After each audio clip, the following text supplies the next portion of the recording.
जब आप खुद को अकेला महसूस करते हैं और आसपास कोई भी सहारा देने वाला ना हो, देखने वाला ना हो,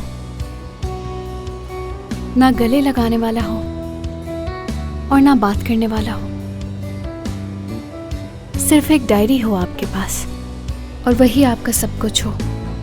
जब आप किसी से पहली बार मिले, आप यही सोचते हैं कि ये आपको धोखा देगा या फिर आपका साथ देगा।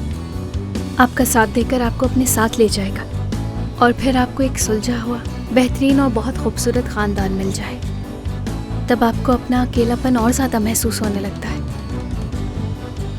उम्मीद नहीं कोई, मुस्तकबिल नहीं कोई, कुछ भी बाकी नहीं होता और फिर महरूमी ही आपका एक वाहिद एहसास बन जाता है। फिर हर चीज़ होते हुए भी आप महरूम रह जाते हैं।